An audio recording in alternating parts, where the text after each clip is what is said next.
The Balkans. Just saying the name conjures up images of conflict, doesn't it? A region steeped in history, where every stone and street corner has a story to tell. It's a region with a history so messy, so intertwined, that trying to understand it can feel like untangling Christmas lights after a particularly enthusiastic toddler's been at them. Each thread you pull reveals another knot, another layer of complexity. And at the heart of this tangled web lie the stories of Albania, Kosovo, and the former Yugoslavia. Stories of shared history, simmering tensions, and ultimately, outright war. These are not just tales of the past, but echoes that still resonate today. This isn't just some dusty history lesson, though. This is about understanding the forces that tore a region apart, the human cost of conflict, and the long, hard road to peace. It's about the lives forever changed, the communities rebuilt from the ashes. We're talking ethnic tensions, political power struggles, and the role of the international community, for better or worse. The international community's involvement has been a double-edged sword, sometimes helping, sometimes hindering the path to stability. Buckle up, because we're diving headfirst into the turbulent waters of the Balkans. It's a journey through time and turmoil, where every twist and turn reveals a new facet of this complex region. To understand the conflicts that erupted in the Balkans, we need to rewind a bit. Imagine a region simmering in a potent mix of cultures, religions, and empires for centuries. You've got the Ottoman Empire, the Austro-Hungarian Empire, and various Balkan states all vying for control, leaving behind a patchwork of ethnic and religious groups with their own histories and aspirations. Throw in the aftermath of World War I, the rise and fall of communism, and a hefty dose of nationalism, and you've got yourself a recipe for disaster. This was the volatile cocktail that set the stage for the Balkan Wars of the 20th century.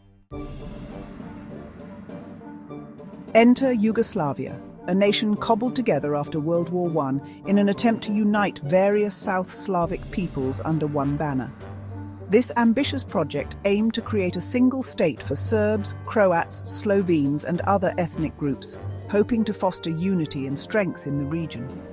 Think of it as a forced marriage of convenience, with Serbia, the largest and most dominant group, holding most of the power.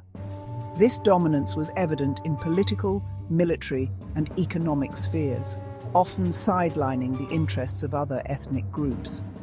This inevitably led to resentment among other groups, including Croats, Bosniaks, and of course, Albanians in Kosovo. These communities felt marginalized and oppressed, their cultural and political aspirations stifled by the central authority.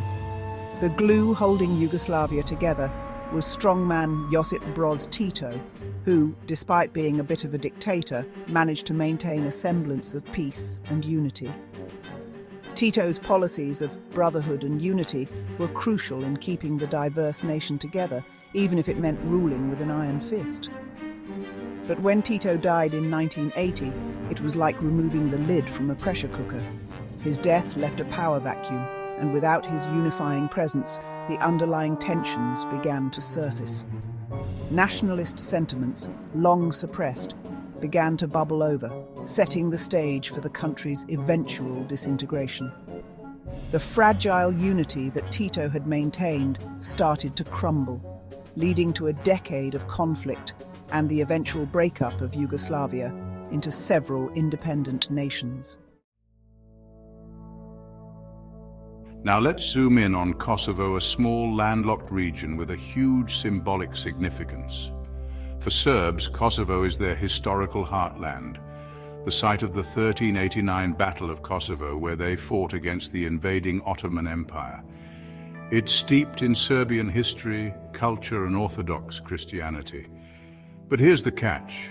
By the late 20th century, Kosovo was predominantly populated by ethnic Albanians who had their own distinct culture and identity, largely rooted in Islam.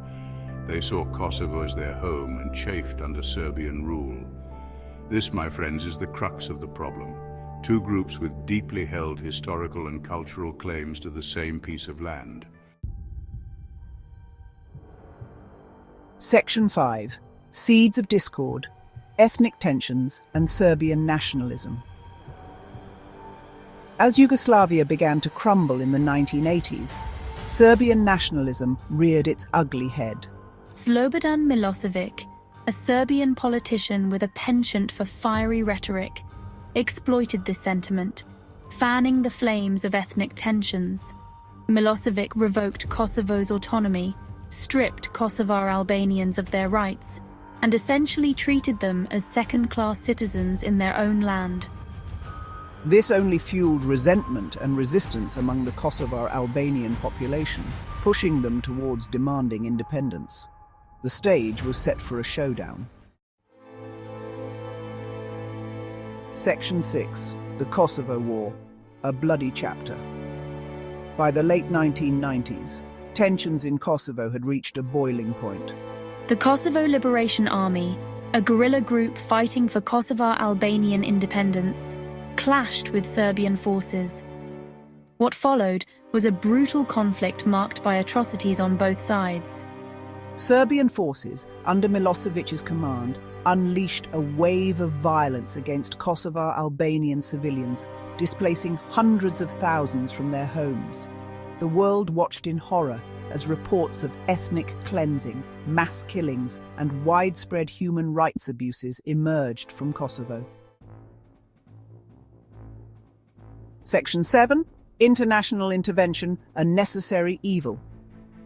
Faced with a humanitarian catastrophe, NATO, led by the United States, decided to intervene in 1999.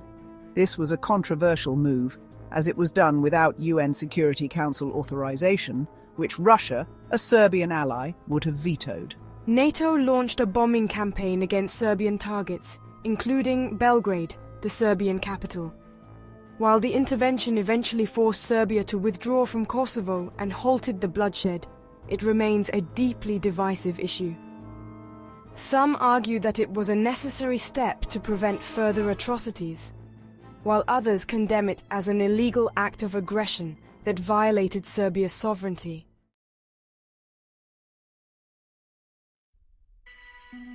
Section 8. Independence and its aftermath. Kosovo's uncertain future. In the aftermath of the war, Kosovo was placed under UN administration. In 2008, Kosovo declared independence, a move recognized by many Western countries, but vehemently opposed by Serbia and its allies, including Russia. The situation remains complex and tense. Kosovo struggles with poverty, corruption, and the legacy of war, while Serbia refuses to recognize its independence. Ethnic tensions persist, particularly in areas with mixed populations, and the international community remains heavily involved in trying to mediate a lasting solution. Section 9. Bosnia, a parallel conflict. The war in Kosovo didn't happen in a vacuum. It was part of a larger series of conflicts that plagued the Balkans during the 1990s. It was deeply intertwined with the Bosnian War, another bloody conflict that tore apart Yugoslavia in the early 1990s. The two wars shared many similarities and were driven by similar forces. Bosnia, like Kosovo, was a multi-ethnic republic with a complex history. Its population was a mosaic of different ethnic groups, each with its own distinct identity and aspirations.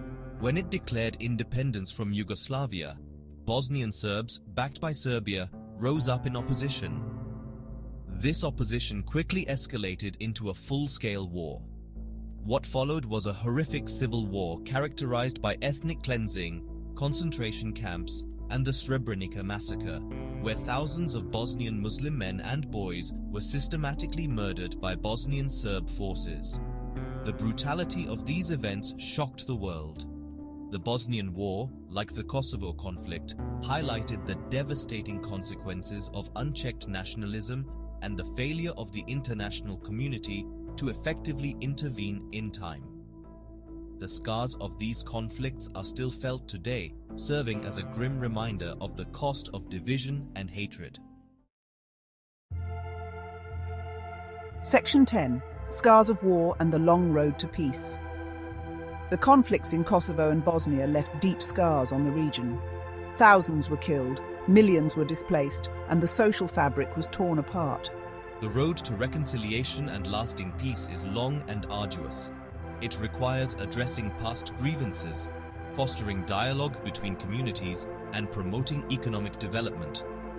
While progress has been made, the wounds of war run deep, and the spectre of ethnic tensions continues to haunt the Balkans. The lessons from these conflicts serve as a stark reminder of the human cost of intolerance, the dangers of unchecked nationalism, and the importance of international cooperation in preventing and resolving conflicts.